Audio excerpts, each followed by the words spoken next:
사도행전 16장 25절에서 34절까지 말씀입니다. 한밤중에 바울과 실라가 기도하고 하나님을 찬송하며 제수들이 듣더라.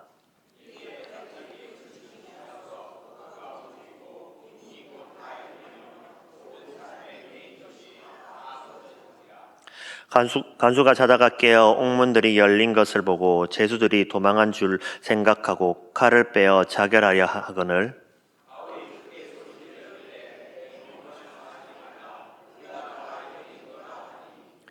간수가 등불을 달라고 하며 뛰어들어가 무서워 떨며 바울과 실라 앞에 엎드리고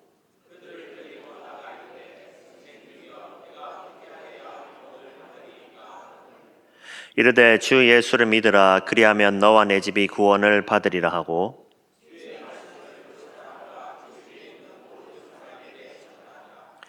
그방 그 시각에 간수가 그들을 데려다가 그 맞은 자리를 씻어주고 자기와 그 온 가족이 다 세례를 받은 후 그들을 데리고 자기 집에 올라가서 음식을 차려주고 그와 온 집안이 하나님을 믿음으로 크게 기뻐하니라. 아멘. 여러분은 억울한 일을 당해본 적 있으십니까? 아무런 잘못도 하지 않았는데 오해받고 비난받고 심지어는 처벌받는 그런 경험 말입니다. 그럴 때 우리는 어떻게 반응합니까? 분노합니까? 아니면 누군가를 원망합니까? 아니면 침묵 속에서 절망합니까? 현대를 살아가는 우리는 끊임없이 정의와 공의를 외칩니다. 대중매체는 부당한 일에 대한 분노로 가득합니다.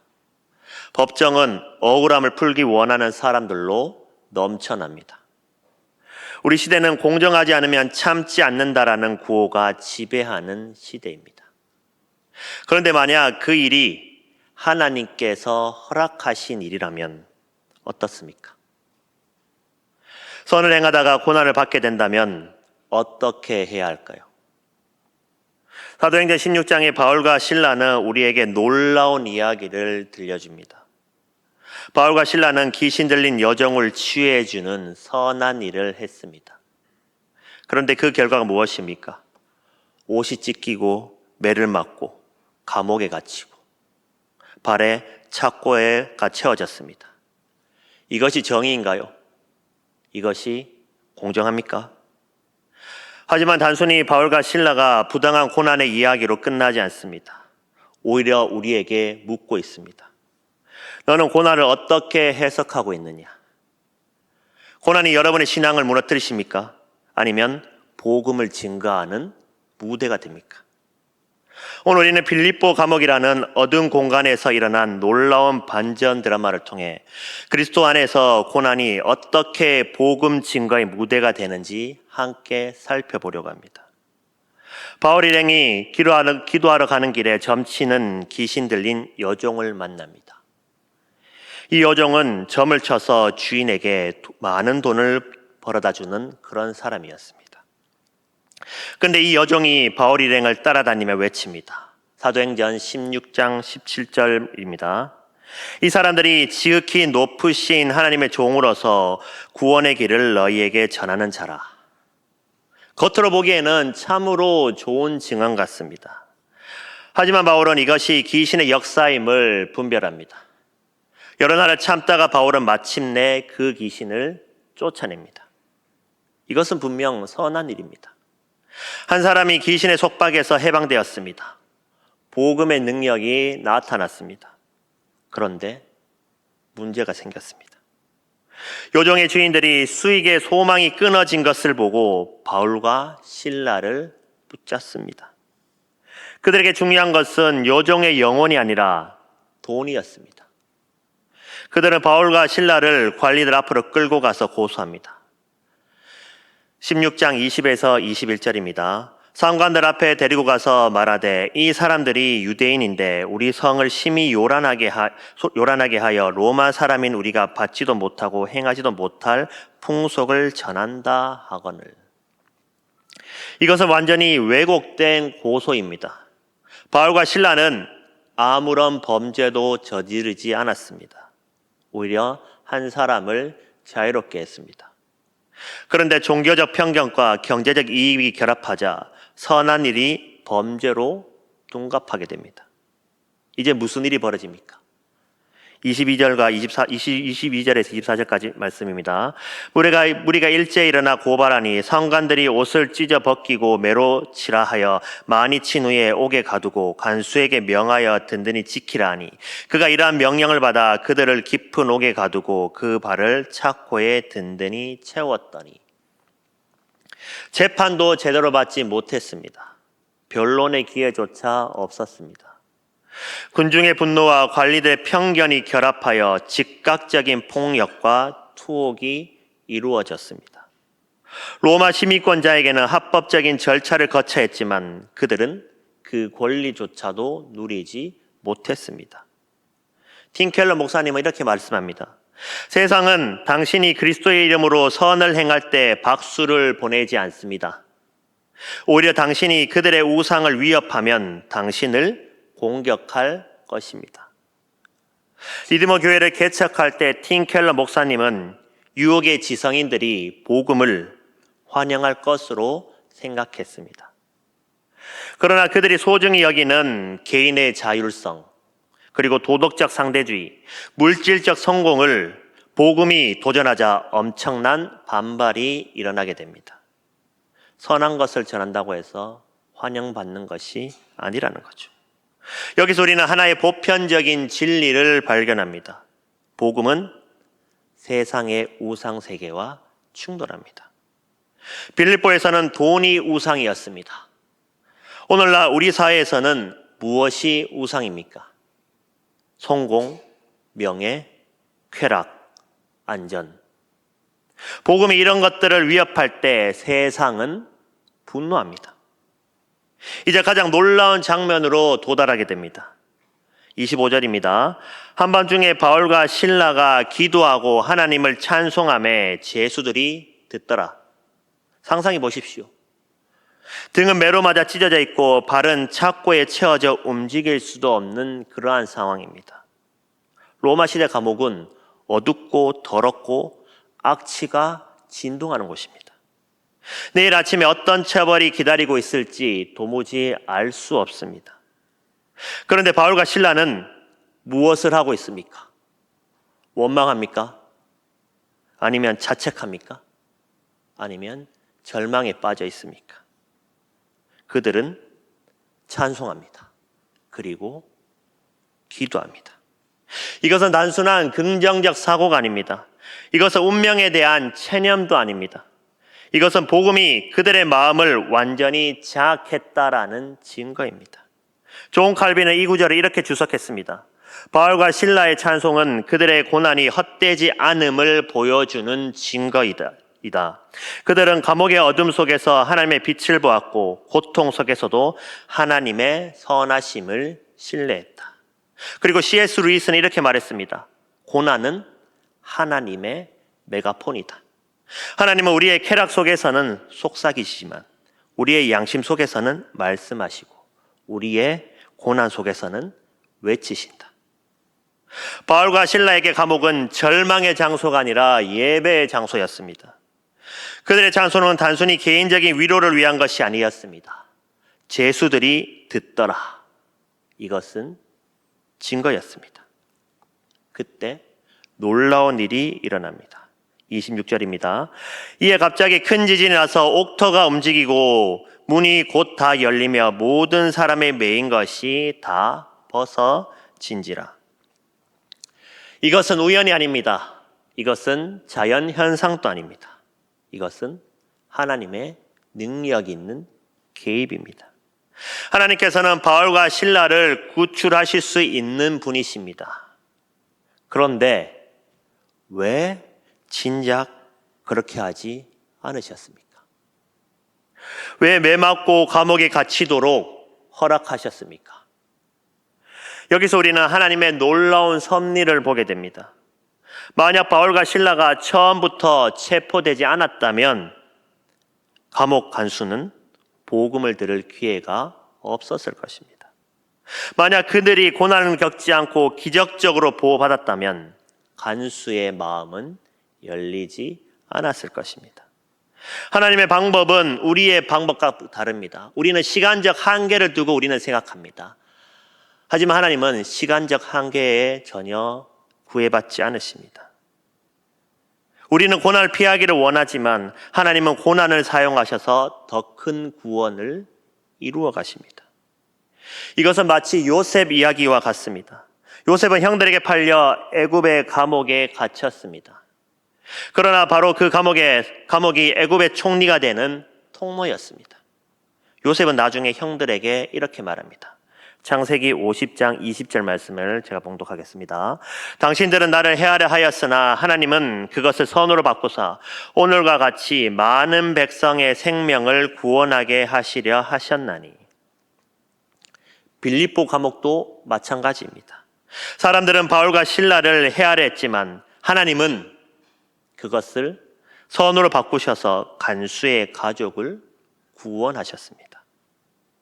간수가 깨어나 감옥 문들이 열린 것을 보고 칼을 빼어 자결하려고 합니다. 로마법에 따르면 죄수가 도망가면 간수가 그 형벌을 대신 받아야 했기 때문입니다. 그런데 바울이 큰 소리로 외칩니다. 28절입니다. 바울이 크게 소리 질러 이르되 내 몸을 상하지 말라. 우리가 다 여기 있노라. 왜 바울과 실라는 도망가지 않았습니까? 문이 열렸는데 왜 그 자리에 남아 있었습니까? 여기에 복음의 본질이 있습니다. 바울과 실라는 자신들의 자유보다 간수의 영혼을 더 귀히 여겼습니다. 그들은 자신들이 이곳에 온 이유가 단순히 고난을 피함이 아니라 복음을 증거하기 위한 것임을 알았습니다. 간수는 떨면서 물어옵니다. 선생들이여, 내가 어떻게 하면 구원을 얻어 참으로 살 수 있겠습니까?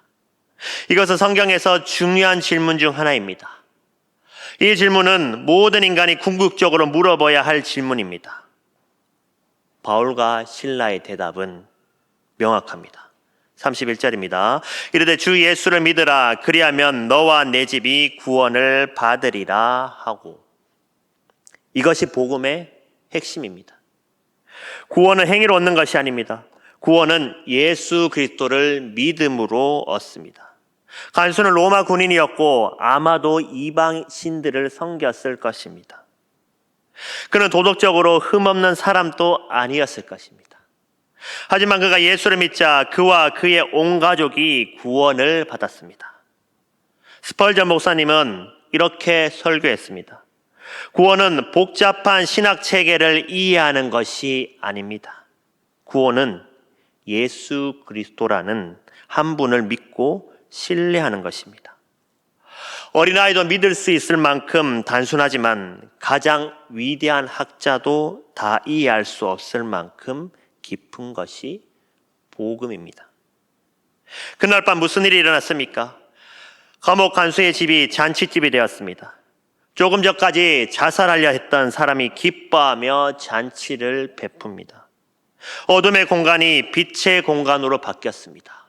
절망의 공간이 구원의 장소로 바뀌게 된 것입니다. 사랑하는 성도 여러분, 이 이야기는 단순히 바울과 실라의 위대한 신앙에 관한 이야기가 아닙니다. 이 이야기 중심에는 예수 그리스도가 계십니다. 바울과 실라가 억울하게 감옥에 갇혔다고 생각하십니까? 예수님을 보십시오. 예수님은 죄가 없으셨습니다. 완전하시고 거룩하시고 의로우신 분이셨습니다. 그분은 병든 자를 고치시고 귀신 들린 자를 해방시키시고 죽은 자를 살리셨습니다. 그런데 세상은 그분을 어떻게 대했습니까? 조롱했습니다. 그리고 십자가에 매달았습니다. 바울과 실라는 몇 시간 동안 감옥에 갇혔지만 예수님은 무덤에 장사되셨습니다. 바울과 실라는 매를 맞았지만 예수님은 십자가에 못 박히셨습니다. 그런데 왜 예수님은 그런 고난을 받으셨습니까? 그분은 죄가 없으신데 왜 죄인처럼 취급받으셨습니까? 그것은 바로 우리를 대신하기 위함이었습니다. 우리는 모두 하나님 앞에 죄인입니다. 우리는 영적으로 감옥에 갇혀 있었습니다. 죄의 사슬에 묶여 있었습니다. 사탄의 권세 아래 있었습니다. 하나님의 진노 아래 있었습니다. 그런데 예수님께서 우리 대신 그 감옥에 들어가셨습니다. 이사야서 53장 5절에 이렇게 말씀합니다. 그가 찔림은 우리의 허물 때문이요 그가 상함은 우리의 죄악 때문이라. 그가 징계를 받음으로 우리는 평안을 누리고 그가 채찍에 맞음으로 우리는 나음을 받았도다. 그런데 이야기가 여기서 끝나지 않습니다. 빌립보 감옥의 문이 지진으로 열렸던 것처럼 예수님의 무덤의 문도 열렸습니다. 예수님은 사흘 만에 죽음에서 부활하셨습니다. 예수님의 부활은 무엇을 의미합니까? 그것은 죄와 사망의 권세가 깨어졌다라는 것을 의미합니다. 그것은 예수님을 믿는 모든 사람이 영원한 생명을 얻게 되었다라는 것을 의미합니다. 빌립보 간수는 내가 어떻게 하여야 구원을 받으리까라고 물었을 때 바울은 주 예수를 믿으라 이렇게 대답했습니다. 왜냐하면 예수님께서 이미 우리의 구원을 완성하셨기 때문입니다. 보네포 목사님도 나치 정권에 저항하다가 감옥에 갇혔습니다. 그는 그곳에서 순교했습니다. 하지만 그의 마지막 말은 이것이었습니다. 이것이 끝입니다. 그러나 나에게는 생명의 시작입니다. 바울과 실라는 감옥에서 자유를 경험했습니다. 육체는 갇혀 있었지만 영혼은 자유로웠습니다. 그들은 찬송할 수 있었고 기도할 수 있었고 복음을 전할 수 있었습니다. 진정한 자유는 환경에서 오는 것이 아닙니다. 진정한 자유는 그리스도 안에 있는 것입니다. 사랑하는 수정교회 성도 여러분, 이제 이 말씀을 우리의 삶에 적용해야 합니다. 어떤 사람에게는 질병이 감옥입니다. 몸이 아파서 원하는 것을 할 수 없습니다.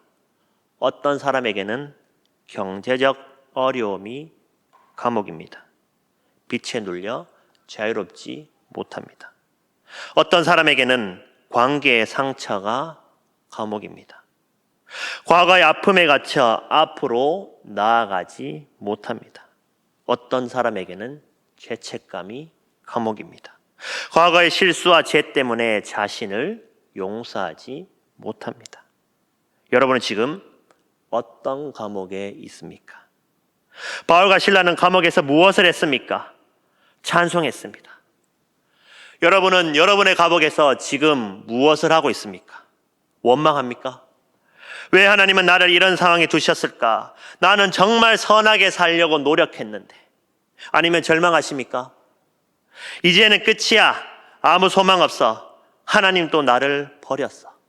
아니면 분노합니까? 이건 불공평해. 나쁜 사람들은 잘 사는데 왜 나는 이렇게 고통받아야 하는 거야? 아니면 찬송합니까? 기도합니까? 복음을 증거합니까? 팀켈러 목사님은 이렇게 말했습니다. 기독교는 고난이 없다고 약속하지 않습니다. 오히려 고난 속에서 하나님의 임재와 목적이 있다고 약속합니다. 우리의 고난은 헛되지 않습니다. 하나님은 그것을 사용하셔서 우리를 더욱 그리스도를 닮은 사람으로 만드시고 다른 사람들에게 복음을 증거하는 도구로 사용하십니다. 바울과 실라의 감옥은 간수의 구원을 위한 하나님의 계획이었습니다. 여러분의 감옥은 무엇을 위한 하나님의 계획입니까? 여러분의 질병은 누군가에게 하나님의 위로를 전하는 것일 수도 있습니다. 여러분의 경제적인 어려움은 물질이 아닌 하나님만이 참된 안전임을 깨닫게 하기 위한 것일 수도 있습니다. 관계의 상처는 용서와 화해의 복음을 경험하고 전하기 위한 것일 수도 있습니다. 로마서 8장 28절은 이렇게 말씀합니다. 우리가 알거니와 하나님을 사랑하는 자 곧 그의 뜻대로 부르심을 입은 자들에게는 모든 것이 합력하여 선을 이루리라. 그렇다면 우리는 어떻게 해야 될까요? 첫 번째로 고난 속에서 찬송하십시오. 찬송은 우리의 환경이 아니라 하나님의 성품에 근거하는 것입니다. 바울과 실라는 기분이 좋아서 찬송한 것이 아닙니다.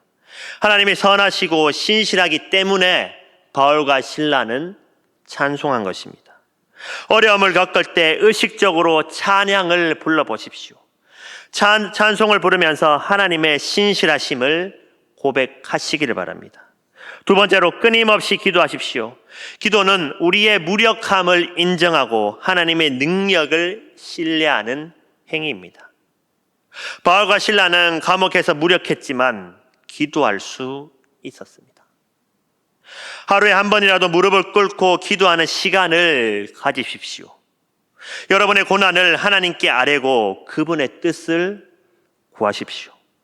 세 번째로 복음을 증거할 기회를 찾으십시오. 고난은 누군가에게 복음을 전할 문이 될 수 있습니다. 여러분이 고난 속에서 기쁨을 잃지 않고 소망을 품고 있다면 사람들은 물을 것입니다. 당신은 어떻게 그럴 수 있습니까? 그때 이렇게 대답하십시오. 예수 그리스도 때문입니다. 그분은 나를 위해 십자가에 달리셨고 부활하셨기 때문에 나는 어떤 상황 속에서도 소망이 있습니다. 우리가 이렇게 복음을 증거한다면 너가 다니는 교회, 너가 믿는 하나님, 너가 그토록 말하는 예수 그리스도 나도 한번 믿어보고 싶구나 라는 표현들을 믿지 않는 사람들이 우리의 모습을 보고 할 수 있어야 하는 것입니다. 마지막으로 다른 사람의 필요를 돌아보십시오. 바울과 실라는 자기들의 고통보다 간수의 영혼을 더 중요하게 여겼습니다. 우리도 우리의 고난에만 집중하지 말고 다른 사람의 필요를 돌아봅시다. 나보다 더 아픈 사람, 더 외로운 사람, 더 절망하는 사람이 있습니다. 그들을 찾아가서 위로하고 격려하고 복음을 나누십시오. 사랑하는 수정교회 성도 여러분, 빌립보 감옥은 형벌의 장소였지만 바울과 실라에게는 예배의 장소가 되었습니다. 빌립보 감옥은 절망의 장소였지만 간수에게는 구원의 장소가 되었습니다. 빌립보 감옥은 어둠의 장소였지만 복음의 빛이 빛난 장소가 되었습니다. 여러분의 감옥은 어떠십니까? 여러분의 고난은 여러분을 무너뜨리는 도구입니까? 아니면 하나님께 영광을 돌리는 무대입니까? 십자가 위에서 예수님은 가장 큰 고난을 당하셨지만 바로 그것이 인류 구원의 장소가 되었습니다. 무덤은 죽음의 장소였지만 바로 그곳에서 부활이 일어났습니다. 하나님은 우리의 가장 어두운 곳을 가장 밝은 증거의 장소로 만드실 수 있으신 분이십니다. 오늘 말씀을 듣는 모든 분에게 권면합니다. 지금 고난 속에 있다면 찬송하십시오. 그리고 기도하십시오. 하나님께서 이 고난을 통해 무엇을 하실지 기대하십시오. 아직 예수 그리스도를 구주를 믿지 않는다면 오늘 이 빌립보 간수처럼 물으십시오. 내가 어떻게 하여야 구원을 받습니까? 그리고 그 답을 들으십시오. 주 예수를 믿으라. 그리하면 너와 내 집이 구원을 받으리라. 예수님은 우리를 위해 감옥에 갇히셨고 십자가에 달리셨고 무덤에 장사되셨습니다. 그리고 부활하셨습니다. 그분을 믿으십시오. 그러면 우리는 죄와 사망의 감옥에서 해방되게 될 것입니다. 이제 감옥을 예배당으로 만드신 하나님의 능력을 경험할 시간입니다. 우리의 가장 어두운 고난의 순간들이 우리의 가장 아름다운 찬송이 되고 누군가의 구원을 위한 하나님의 완벽한 무대가 되기를 소원합니다. 고난 속에서 예수 그리스도를 굳게 붙잡고 감옥이 예배당이 되는 기적을 우리 삶에서 날마다 목격하는 저와 수정계의 모든 성도 여러분 되시기를 주님의 이름으로 축복합니다.